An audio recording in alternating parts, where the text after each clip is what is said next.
This is a Jewish settlement. Welcome to Ariel. We're going to learn a little bit about the founding of this place. We're going to be talking about trigger words for a lot of people, like settlements and Palestinians and Israelis and the conflict. I want to tell everyone what it's like living here, why we're here, why it's important for us to be here. You were telling me the story about when President Barack Obama took power. We need Judea and Samaria for security purposes. I have friends who live there, and I'm not allowed to go visit them. People have a misconception that you are a white European colonizer to this land. We live right next to each other, but it's as if we live on different planets. The Israeli-Palestinian conflict is so big, and it's so complicated. They're going to be the ones that can really make the change, but they're only going to make the change if they believe that it's possible.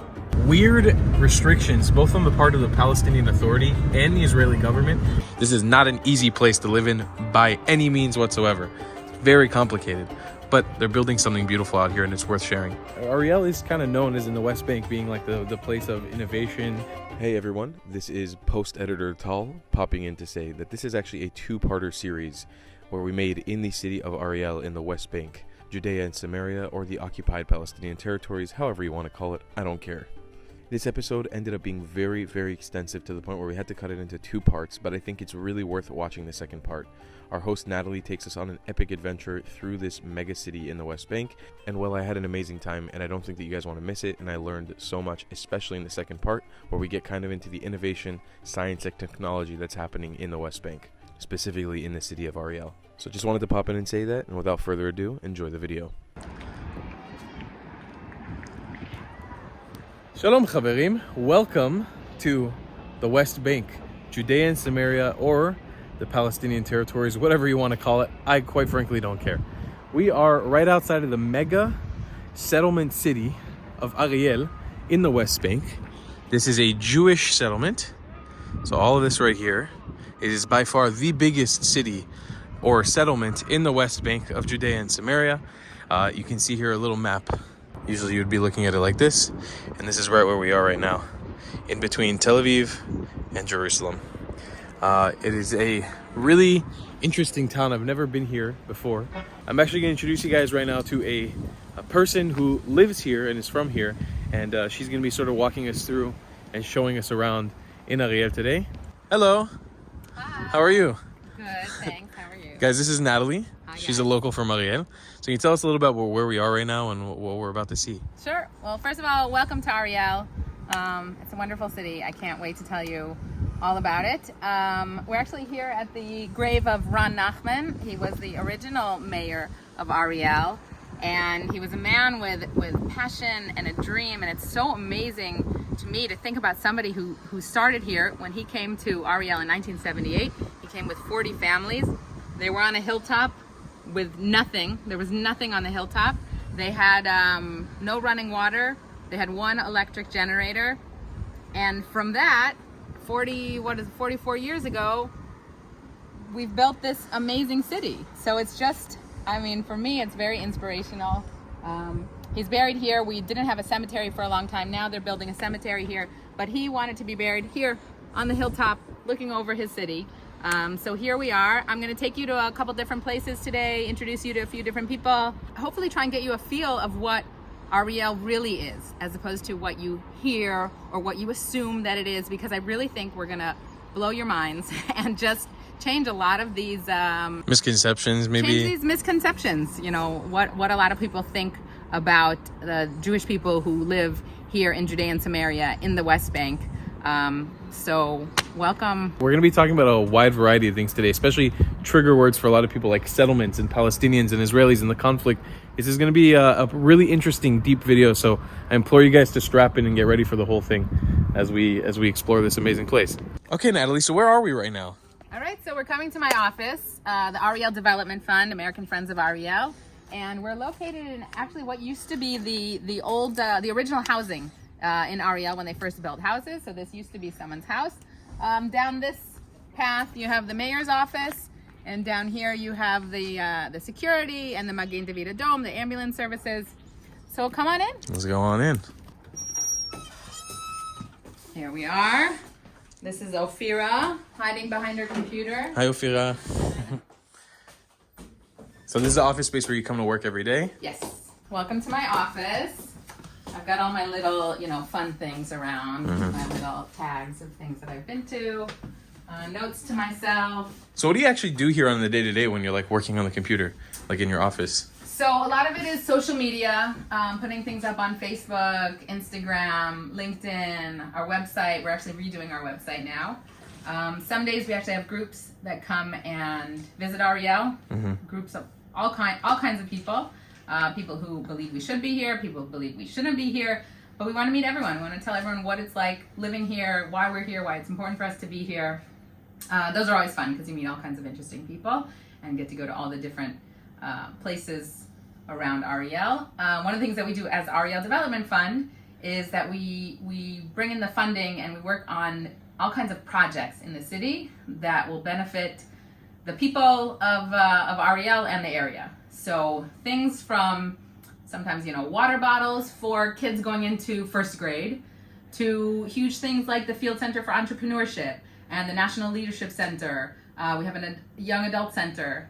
All kinds of things going on in the city. Hopefully later today I'm going to show you around, show you what's exciting here in the city, what we're involved in. And that's one of the things I love about my job is that we work very closely with the Ariel municipality, but we only do the fun and good things. All I do every day is good stuff for the people in the area. So it's really exciting and I really love coming to work. Okay, who are you? Can you introduce yourself, please, sir? Sure. My name is Alad. Alad Mitsuyanim. I was born and raised here in Ariel.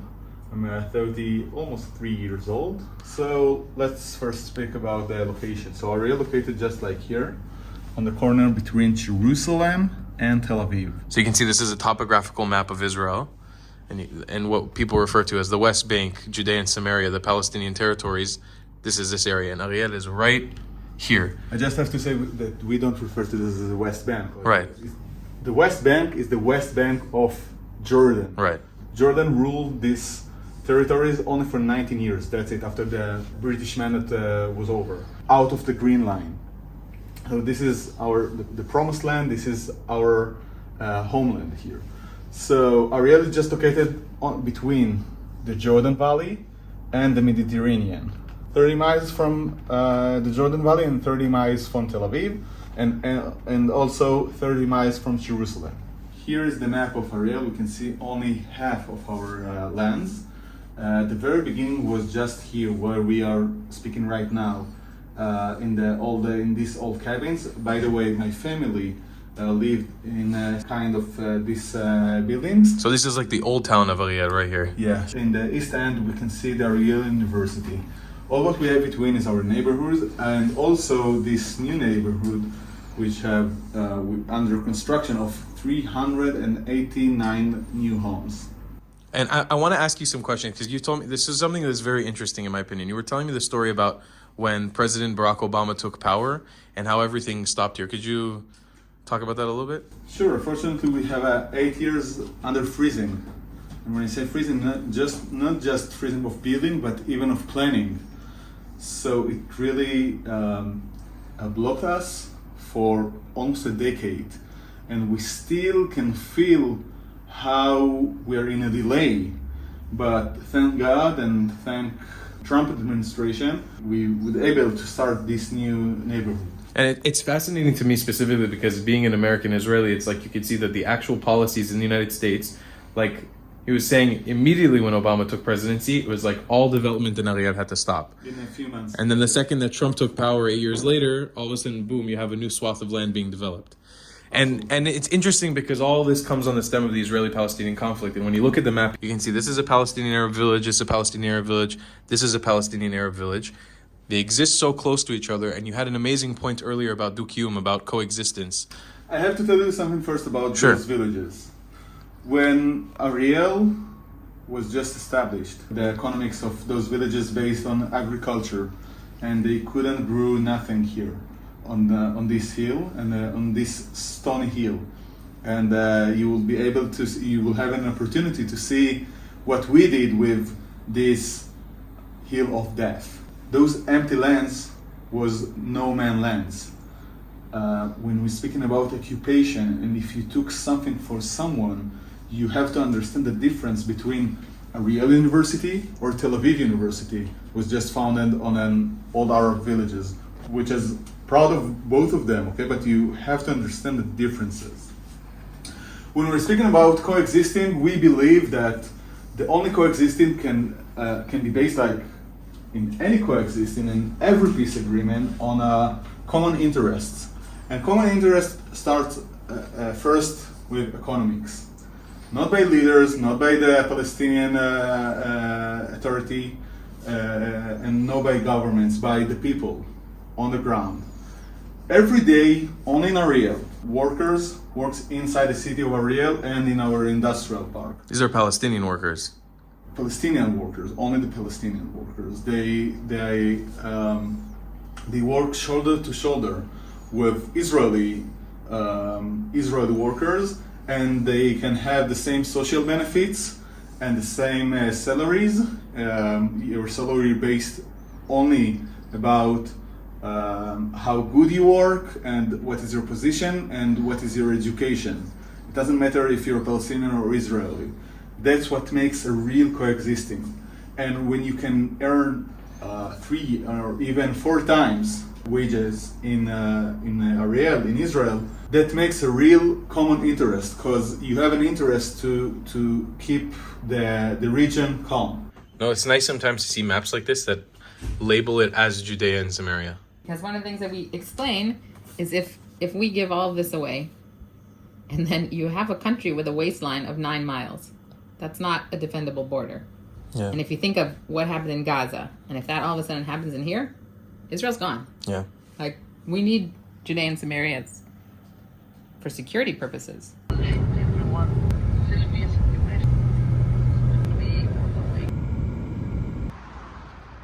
So I'm joining Natalie here at the Nachman Legacy Center, or the Ariel Pioneers Museum. We're going to learn a little bit about the founding of this place, because the story is very interesting. And there's apparently some really, really cool pictures and stuff that we can see here of the founding, of the humble beginnings of this mega city in the West Bank. That's with Lowell Milken. He's one of the biggest donors of the city. He's, donated amazing projects. We have really owe a lot of thanks to him. And this is the first mayor. This is Nachma. Yes, this is Ron Nachman.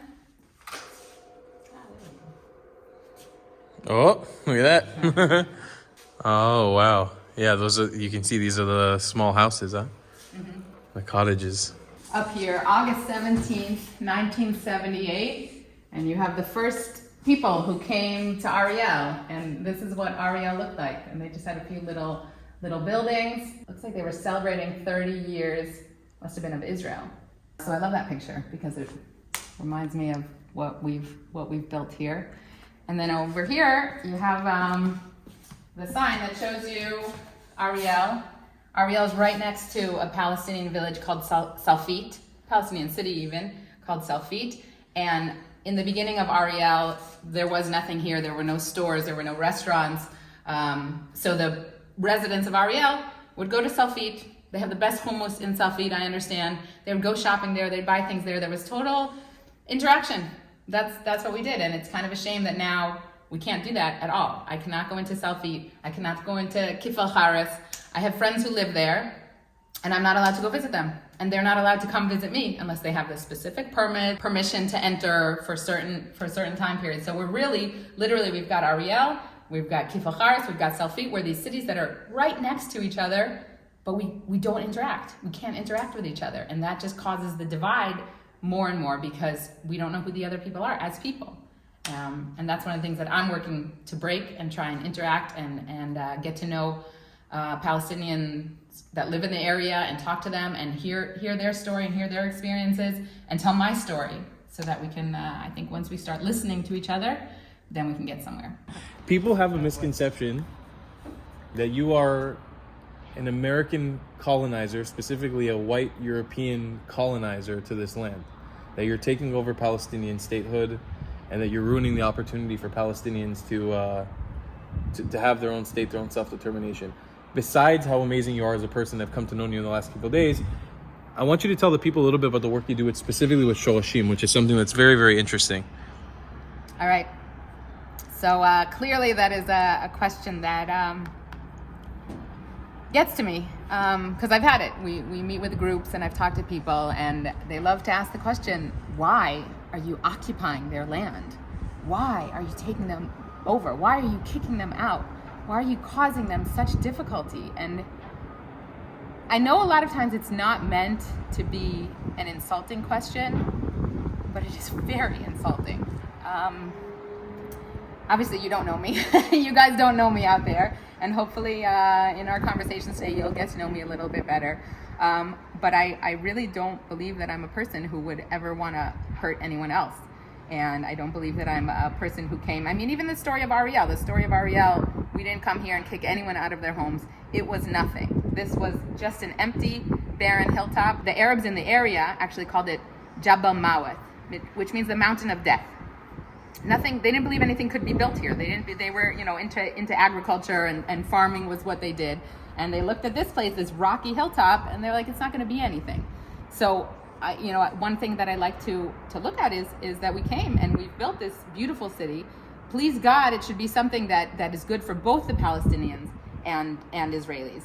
But I can tell you that I don't wake up in the morning and say, yeah, I'm going to go occupy some Arabs. I'm going to go hurt them and make their lives difficult. Like, I really don't want to do that. I really want to find a way where we can live together, live side by side. And I think that will be beneficial for both of us.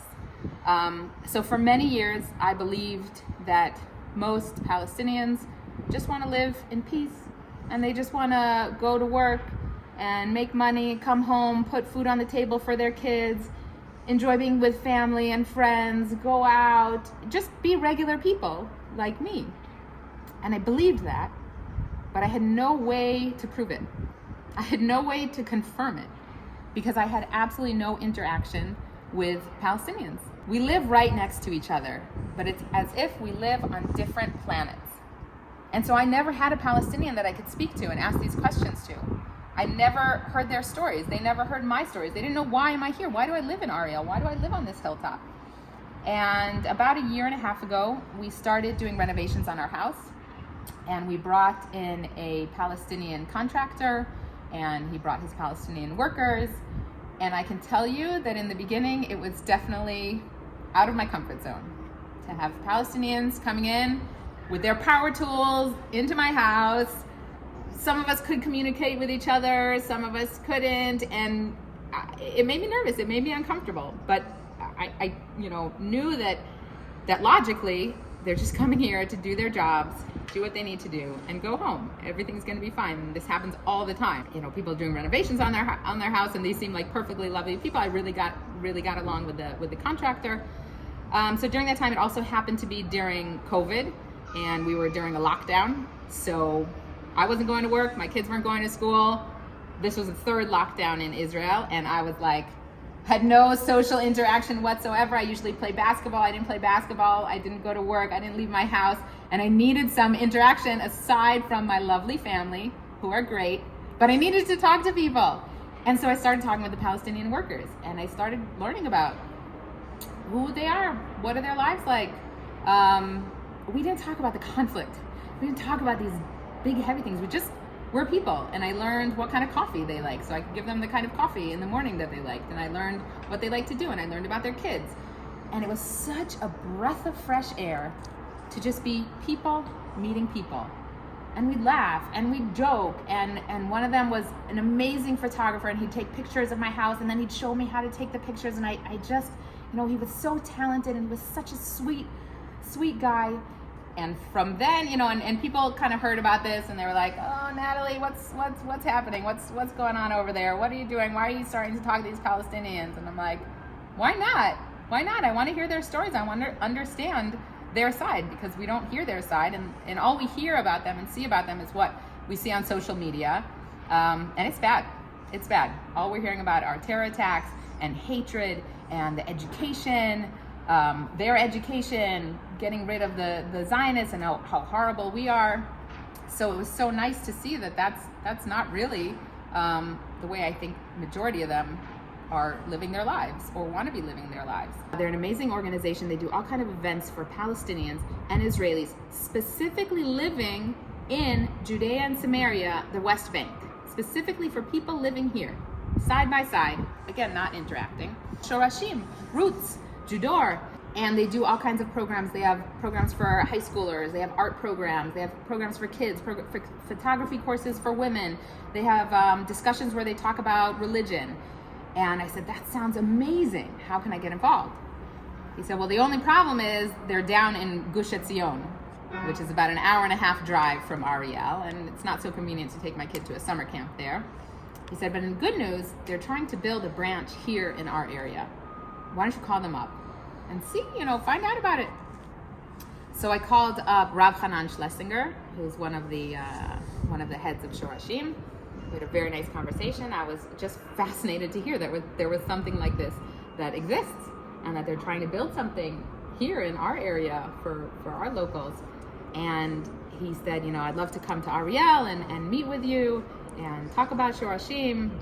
And we have a meeting that's coming up, so why don't we meet and then you'll come to the meeting? And I said, okay, sounds great. So he came to Ariel, I met him, we had a lovely conversation. We also met with my boss, Elad Mitsuyanim.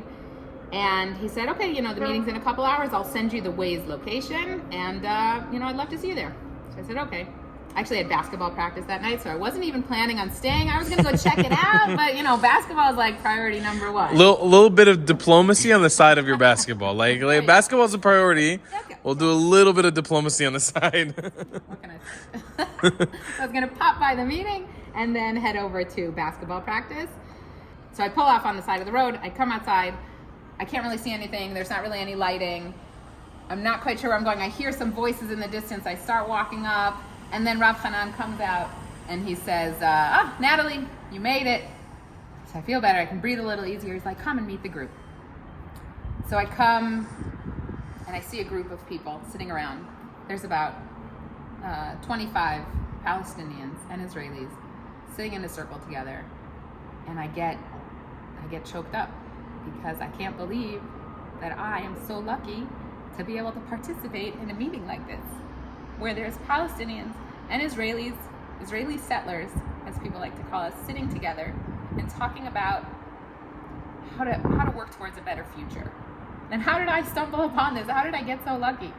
And I hadn't even started any of the conversation. But I looked around and I could feel these prejudices that I had. I couldn't help it. I saw these Palestinians and I thought in some other environment I would be nervous. I'd be nervous that something's going to happen. Maybe they have a knife. Maybe they have a weapon. Maybe they want to hurt me. Because this is a reality that we live with. And it is what we see, and it is what we're hammered with, and it's scary. It is very scary. But I know that they're here for dialogue and understanding and working towards nonviolence and reconciliation. So the topic of that evening was, what is my connection to the land? And we split into groups, and they asked a few people to talk about what's their connection to the land. And a young Palestinian starts telling his story. And he talks about my connection to the land. Well, I was born here, and my parents were born here, and I grew up here, and it's all I know. And I've never left Palestine. And I hear that word Palestine, and I'm like, what? Palestine? Israel? It's like this trigger word that I didn't even realize how much of a trigger word it is. Like, he's calling it Palestine. What does that mean for me? What does that mean about who I am, what I'm doing here? Then he says, and I don't understand why there are people who come from Russia and come from South Africa and come from Canada and England and America. There's these Jews that come here to Palestine and they say, this is my land. I belong here. And they move here and they take my land. This is what this young guy says. And I had never heard something like that, and I had never thought about it that way. And it blew my mind. And then they want to hear an Israeli speak. And all I can think is, oh, please don't call on me. Please don't call on me, because A, I have to do it in Hebrew. My Hebrew is kind of kacha, it's okay. And B, I'm that person.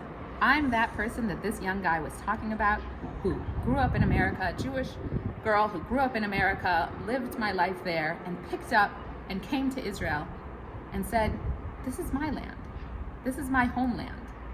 And I believe it. I believe this is my homeland. So of course, who does Rav Hanan call on to tell her story? He calls on me, on Natalie. And so I tell the story of what is my connection to the land, and how I grew up going to Jewish schools, and we learned all about Israel, and we learned all about coming back to Jerusalem, and we learned about our history, and we learned all the Bible stories about what happened here, right where we are. 80% of the Bible stories happened here in Judea and Samaria, not in Tel Aviv, not in Netanya, not in Haifa. It happened here. All these stories that I've been learning my whole life happened here. Right across the street from me in Kifl Haris, Joshua is buried. Joshua is the person who brought the people of Israel back into the land after Egypt. And for me, that's just amazing to be able to be here. Going back to, learning in school, and all of our prayers all have to do with coming back to Israel, coming back to Jerusalem, being back here. We celebrated Israel Independence Day growing up. There was this connection that we had from a very young age to the land. On the other hand, it was kind of this faraway land. It was kind of this place that I pictured like a desert with camels and palm trees, and that was it. There wasn't as much social media when I was growing up, so we were looking on Instagram and seeing, what Israel's really like. So I had this picture of this faraway land that somehow I was still connected to it. Somehow it was a part of me and a part of my history. In 4th grade, my parents got divorced, and I lived with my dad. My brother and I lived with my dad, and I was a daddy's girl. I was the apple of his eye. I could do no wrong. My brother was a little bit of a troublemaker. Sorry, Adrian. But as long as I, didn't cause too much trouble, I was the golden girl. I was very close to my dad. When I was 17 years old, my father was diagnosed with cancer. And one of the things that we did when he was sick, aside from chemotherapy and aside from radiation, one of the things that we did was we made a plan. And our plan was to come to Israel that summer. We said, when you get better, when you beat this, we're going to come to Israel. He had never been to Israel either. He had a sister who lives here.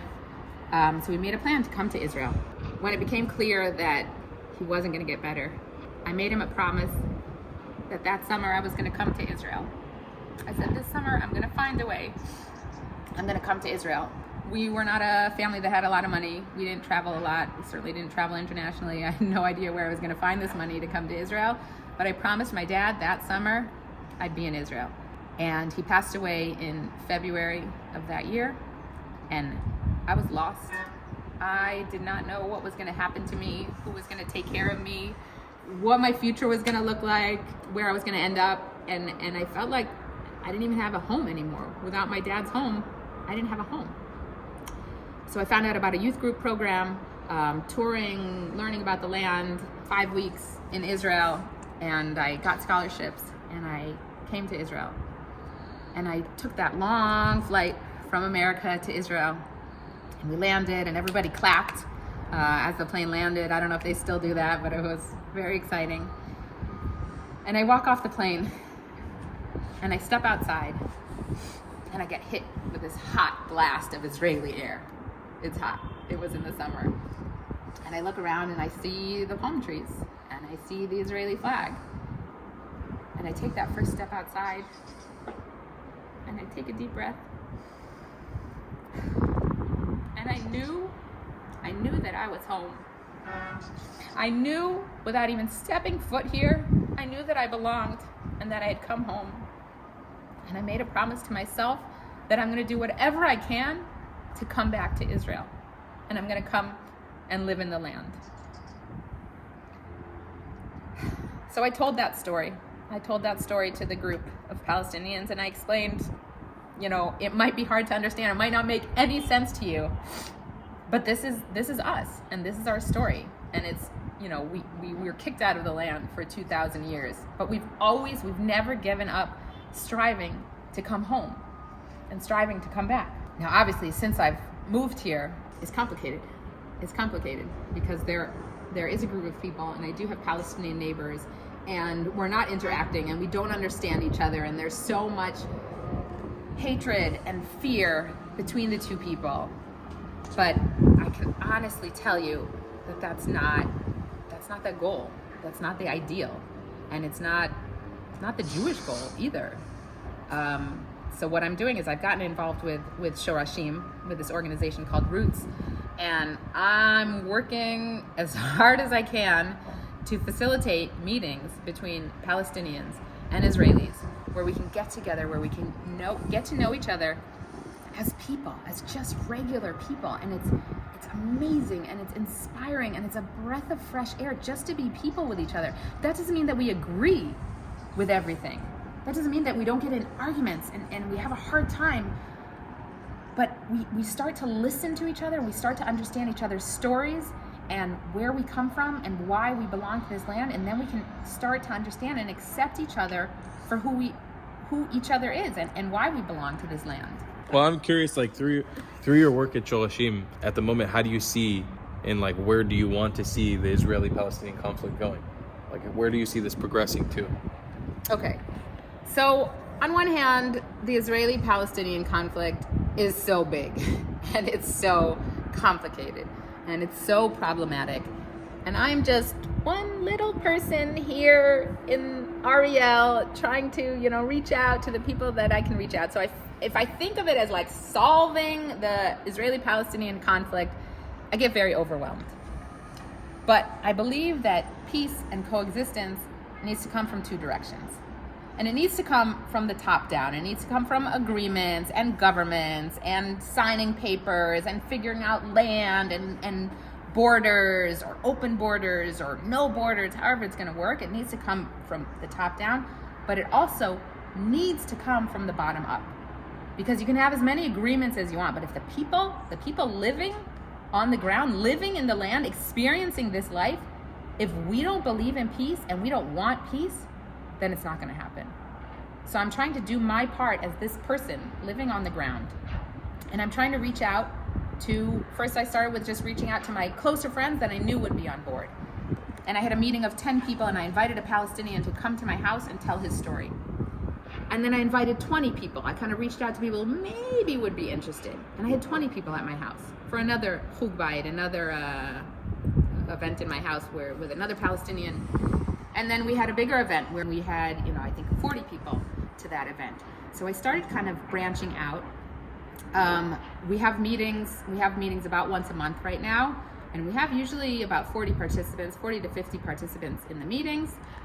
Usually about half Israeli, half Palestinian, a variety of ages.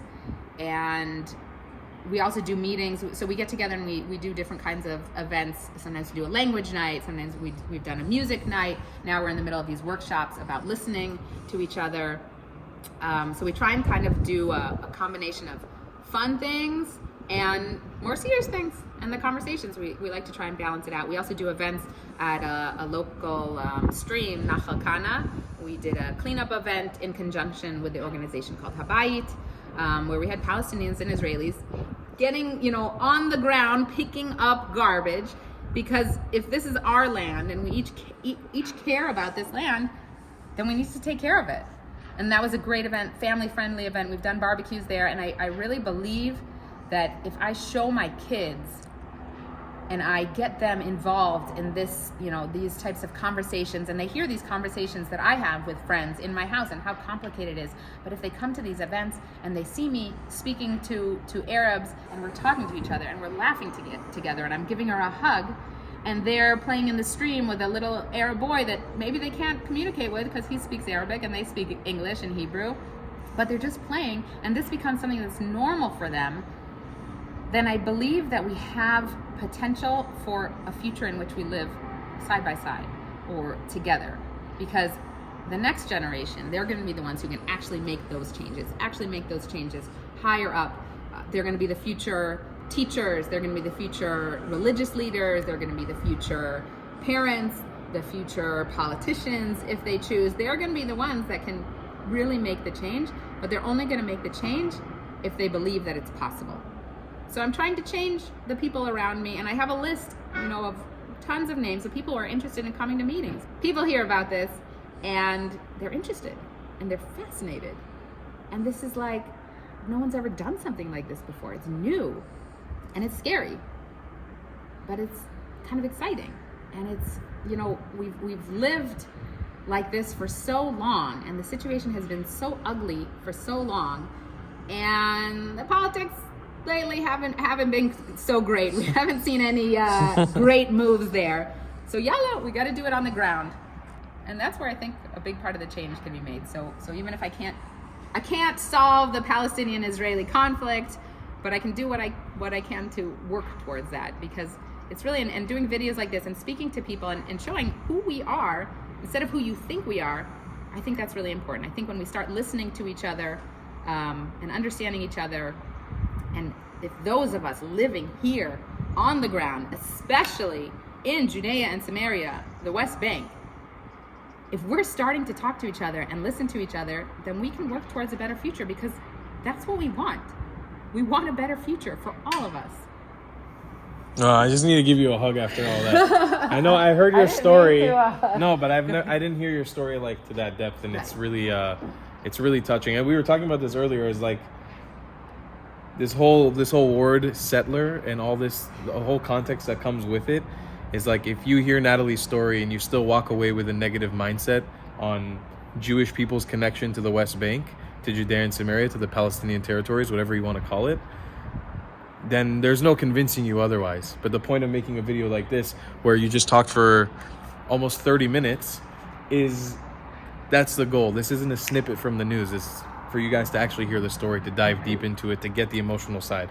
That's the point of this, to understand people's rationale for wanting to live here. This is not an easy place to live in by any means whatsoever.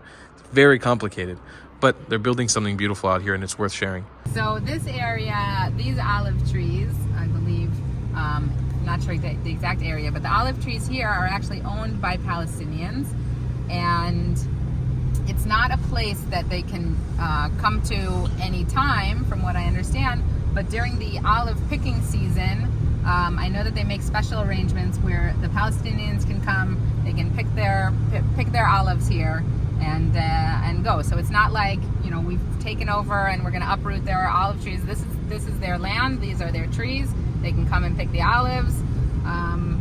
One of my dreams is doing some kind of like joint olive picking event with Palestinians and Israelis.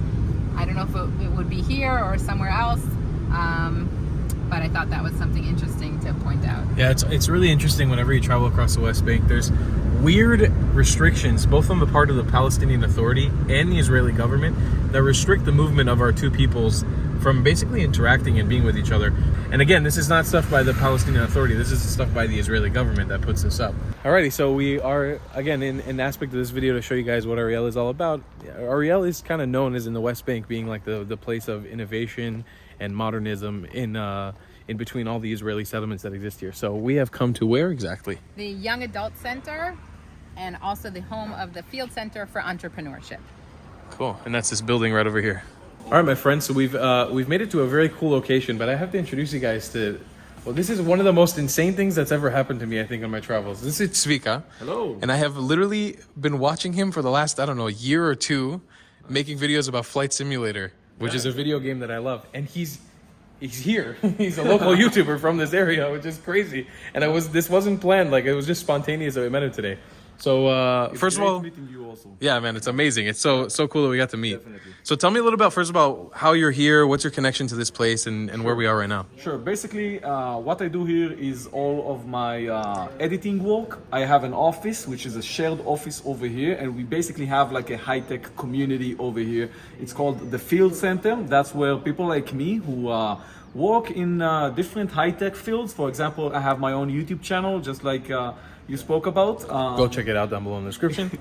Yeah, and what I do here is edit my videos. I also have a studio where I record my videos, but each of the people you'll see around here is basically doing something else. Many of them work in the different high-tech industries, whether it's programming or other fields that they are doing on a day-to-day basis. Super cool. So let's take a little walk around. So this is kind of like a co-working space in a way as well. Yeah, it's a co-working space, but we have a big community of people here that really try to integrate, whether it's for me, for example, making videos with other people like I'm doing with you right now, and we go have lunch, and this is like a core high-tech community in Samaria. So cool. Yeah, because people imagine like this is the Wild West and you have this amazing community of people who are living in a very modern facility. So what, these are these like shared office, shared cubicles? This is basically a shared office. You can rent out space just for that specific day, and you can also have meetings on that specific room. And if we are talking about secrets and big stuff that's going on, I'm also building a huge simulator, like you just spoke about that, over there just around the street. So we're basically building an airplane so we can fly Flight Simulator and broadcast to the world. We have one of the biggest channels for Flight Simulator in Israel right now. It's the coolest thing. It's insane that I'm actually meeting this guy, because I have been watching his Flight Simulator videos, because I love Flight Simulator, and hearing somebody do it in Hebrew was always so cool for me. So when I was living in the Philippines, I would literally sit down for lunch and watch his videos. Yeah. And now that he's doing that here, it's amazing. So this is a little idea for what like the conference room looks like, the meeting room. One thing you might want to add also, because we are talking about Samaria, is that one of the things that I personally did is that I have had a chance to speak with Palestinians and people from the area. And I actually started doing videos in Arabic just by cooperating with people who speak the language. So this is something that's a big advantage for people like me who live in this area. So beyond all the conflicts and all the things you see in the news, one of the things that for me specifically was amazing about this place is that I could connect with people that speak a language that I don't speak, obviously. And we started making videos in Arabic, which really got great views just because it was in Arabic and reached the audience we wanted to reach. And that's a huge thing you have when you live in this area. You connect with more people. All right, so we're pulling into the community center in Ariel now, which has got some special... Oh, nice. This is cool. So this was a historic radio station, one of the first radio stations in Samaria. It was basically broadcasted from here, and we had like the voice of the area here for local people. Nowadays, we basically changed it into my simulator space, and this is like a music center now. So you can come here, you can play some music if you want, and you can also change the lights because it got So wait, hold on, bro. So this is where you record all your Flight Simulator videos. They come out of here. Where I will record. Okay. I'm kind of building my huge cockpit over here, but I do have another studio where it's basically more suited for making videos. I got you. This is cool. And there's a place that breeds inspiration and creativity. It's a place like this.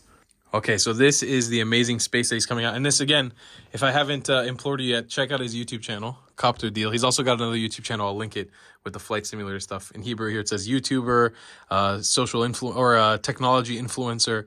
And this is kind of the space that he set up here. And this is so exciting. So you're going to make a space here for people to be able to use the simulator, huh? Yeah, definitely. We basically plan on building here. We have a huge TV from Samsung. They lent this to us so we can create this community project. And we also have a flight simulator seat over there. So it's basically going to be a cockpit. This side is going to be a big cockpit, and you can train your flight simulator skills on the left. So we have 2 flight simulator seats and then another big one over here. And that's going to be like a community space for people who want to experience flying planes, like kids and people with special disabilities, whatever, can come here, can train themselves into flying planes. This is a local place, small place, but we still want to make it amazing, you know. All right, so it's time to show you guys some of the food game in Ariel. We're going to our first restaurant here. This place is called the Hummus Esh, which means hummus fire. And Tomer says it's a really good place, right? Good. So, A friend of mine manages it. He's the owner. This is Ramzi. Khamzi. So here he goes. The hummus getting plated up. Looks great. When you eat hummus, you want to experience the taste of the hummus. One way is to eat it with the pita, obviously, with the pita bread. But I think the better way is to take onion, not cut like this, by the way. A thick one. A thick one, and just like use the onion, because then you actually feel the taste of the hummus, and do it without the pita. And also without anything else. You just feel the hummus. That's the way to do it. Exactly what Zvika was talking about. You take the onion, try to get a little spoon shape going. Fill it up. Just like that, a little spoon. Oh, I'm not afraid. We'll try the hummus.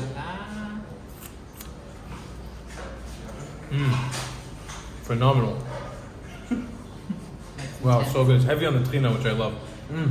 Guys, thank you so much for watching this episode. Make sure that you check back for part 2 which is coming out next, where we explore the science and innovation and technology of the city of Ariel. There's so much more to learn and more to learn about Natalie and her amazing story, and we'll see you guys in the next one. I love you long time. Goodbye, Klats.